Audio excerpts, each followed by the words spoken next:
kita akan melanjutkan pelajaran kita yaitu tentang tema 5 pengalamanku, subtema 2 pengalamanku di sekolah. Sebelum kita lanjutkan pelajaran kita, tak lupa bersyukur kepada Tuhan yang Maha Kuasa. Hari ini kita masih diberi kesehatan untuk melanjutkan pelajaran kita ya. Nah, dengan melalui video ini Ibu akan menerangkan yaitu tentang, Ibu ulangi lagi, tentang tema 5 pengalamanku, subtema 2 pengalamanku di sekolah. Contoh gotong royong dilakukan di sekolah yaitu ada menyapu halaman sekolah, menyiram bunga, mengelap kaca, membantu guru memajangkan hiasan di sekolah. Nah, contoh menyapu halaman sekolah yaitu dengan membersihkan pekarangan sekolah yang ada di depan kelas kita, itu kita sapu supaya menjadi bersih. Nah, kemudian menyiram bunga. Kenapa kita harus menyiram bunga? Nah, kalau hari hujan, kalau tanaman kita ada di halaman sekolah itu tidak perlu disiram. Cukup disiram apabila setiap hari apabila tidak hujan turun. Baru tanaman disiram. Supaya apa? Supaya tanaman kita tidak layu dan mati. Kemudian mengelap kaca.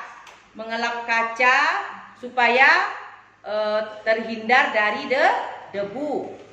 Nah, kemudian membantu guru memajangkan hiasan.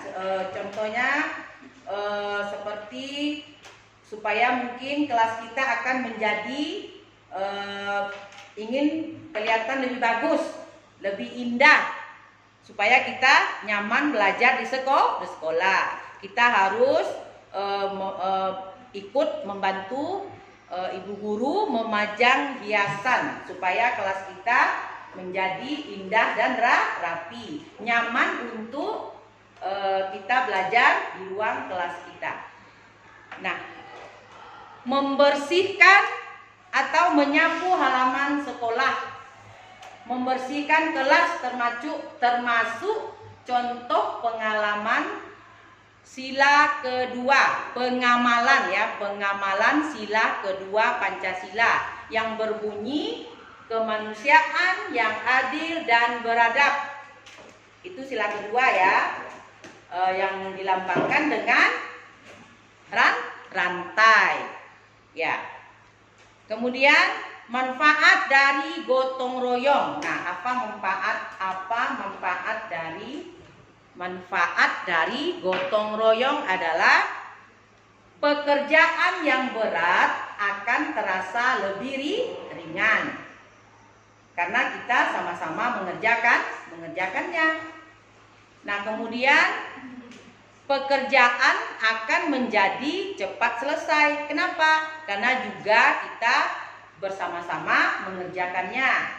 Kemudian manfaat gotong royong tersebut juga dapat menjalin persatuan dan kesatuan antara kita semua. Contoh pengamalan sila ketiga Pancasila yang berbunyi Persatuan Indonesia dan dengan dilambangkan dengan pohon beringin. Nah, contoh pengamalan sila ketiga Pancasila adalah ikut upacara bendera dengan tertib. Kemudian cinta produk dalam negeri. Maksudnya barang-barang yang dibuat oleh produk dalam negeri, contohnya baju, sepatu buatan dalam negeri, kita harus mencintainya. Tidak perlu membeli-beli barang yang dari luar, yang buatan luar negeri. Kita harus mencintai produk yang kita hasilkan sendiri, hasil buatan Indonesia. Nah, ya, kita harus cintai ya. Kemudian contoh pengamalan sila ketiga Pancasila juga hidup rukun. Nah, dan juga tidak memilih-milih teman berdasarkan jenis kelamin, kulit, bahasa, dan agama. Nah, maksudnya di sini tidak memilih-milih teman berdasarkan jenis kelamin, yaitu misalnya laki-laki, perempuan, kemudian beda kulit, kemudian bahasa dan agamanya. Itu contoh pengamalan sila ketiga Pancasila. Yang berbunyi apa tadi? Apa bunyi sila ketiga Pancasila? Yaitu Persatuan Indonesia yang dilambangkan dengan pohon beringin. Pasti anak ibu guru sudah tahu tentang Pancasila, bahkan sudah hafal ya. Selanjutnya, contoh alat kebersihan. Nah, tadi kan kita belajar tentang gotong royong ya. Nah, sekarang kalau gotong royong tentu punya alat ya. Alatnya contoh alat kebersihan yaitu ada kemoceng atau disebut juga sulak ya. Ada sapu lidi, sapu ijuk, sekop, keranjang sampah, dan juga ember, kain pel. Nah, kemoceng itu apa gunanya? Untuk membersihkan debu.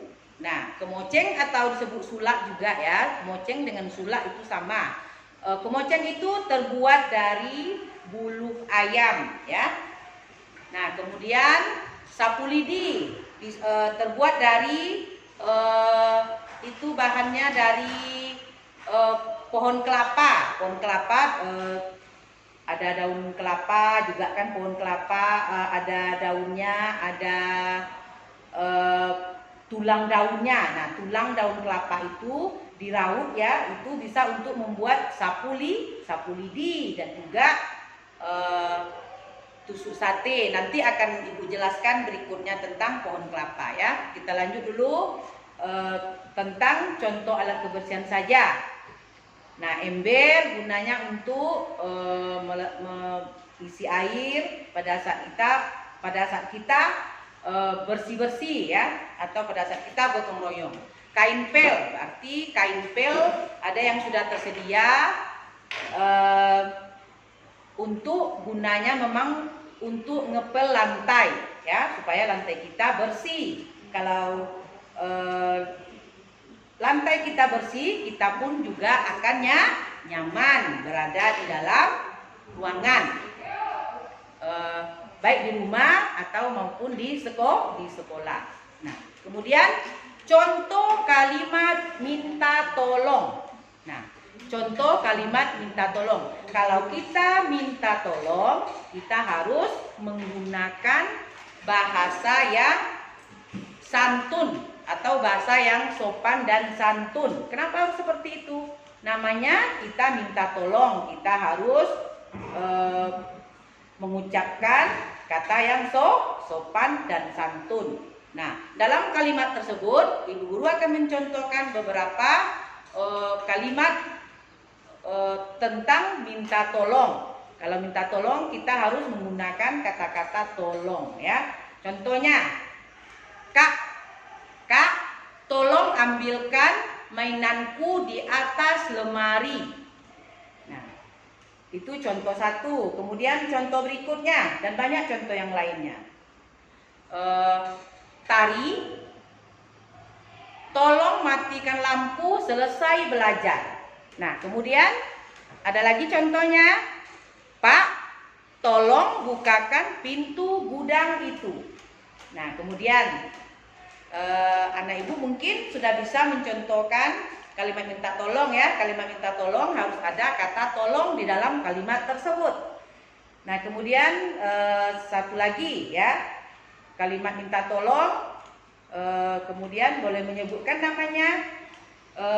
Santi, tolong disapu kamarmu ya, atau tolong dibersihkan kamarnya ya. Itu kalimat minta tolong. Kemudian kalimat minta tolong menggunakan bahasa yang sopan dan santun tadi ya. Sudah paham anak ibu ya? Kalau kita membuat kalimat minta tolong, kita harus jangan lupa mengucapkan kata yang sopan. Agar kalau kita minta tolong berarti kita meminta bantuan kepada seseorang. Kita harus menggunakan, jangan lupa menggunakan bahasa yang sopan dan santun agar kepada siapa kita minta tolong yang kalimat tersebut, agar orang tersebut dengan senang hati mau menolong kita. Nah, kemudian kita akan membahas tentang pohon kelapa. Banyak manfaat diambil dari pohon kelapa. Anak ibu guru sudah pernah lihat pohon kelapa kan? Nah, pohon kelapa itu sangat banyak manfaatnya.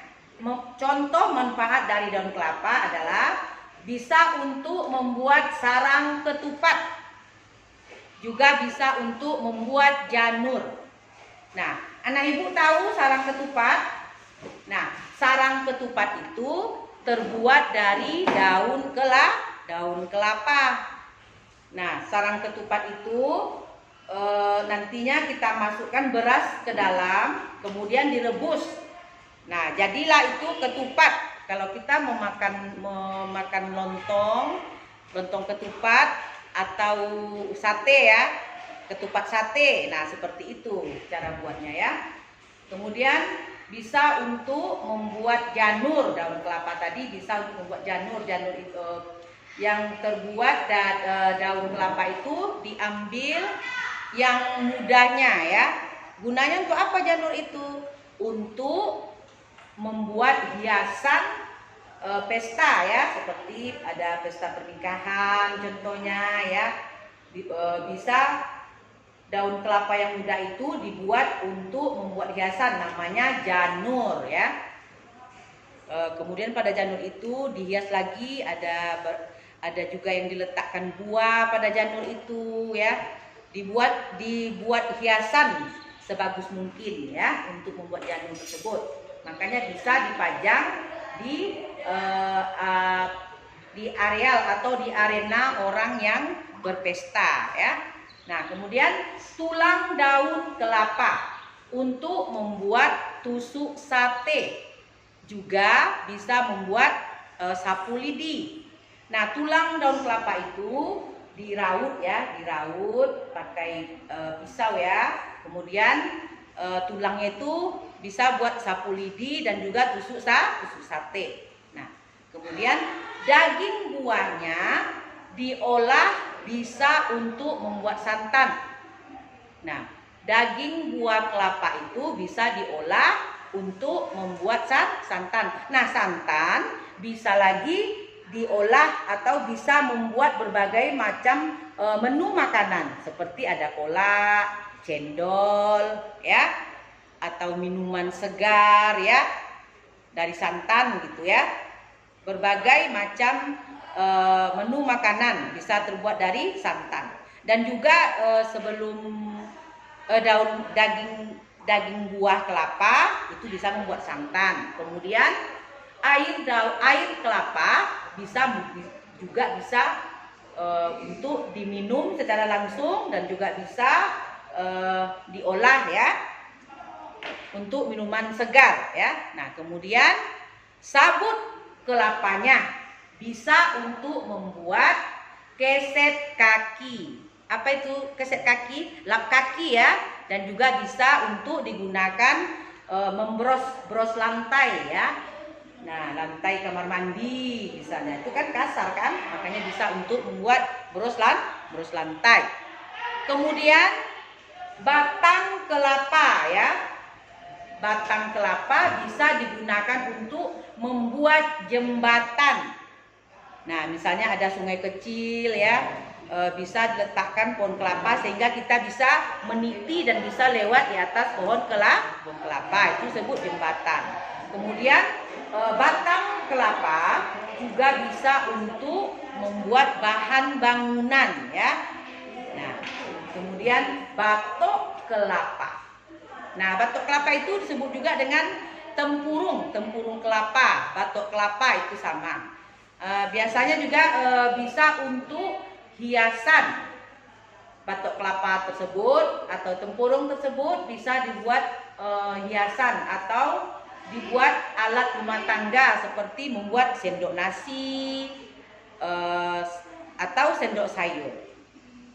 Nah, selanjutnya bahan alami atau bahan alam untuk membuat karya imajinatif 3 dimensi adalah bisa dari biji jagung, biji bunga matahari, padi, kacang hijau, kacang merah, biji saga, juga biji jeruk. Nah, di sini berarti bahannya bisa dari biji-bijian, berarti kacang-kacangan ya. Nah, kemudian 3 dimensi itu ya, misalnya membuat karya 3 dimensi bisa juga dari, kalau misalnya ada membuat patung gitu kan, asbak rokok, alat-alat rumah tangga ya, bisa juga dari karya 3 dimensi itu bisa dibuat dari tanah liat, atau kalau tidak ada tanah liat bisa juga kita ganti dengan apa namanya tuh, plastisin ya, plastisin. Anak ibu pasti sudah kenal plastisin kan, dari kelas 1 dan juga waktu TK sudah kita gunakan pengganti tanah liat, bisa digantikan dengan menggunakan plastisin ya.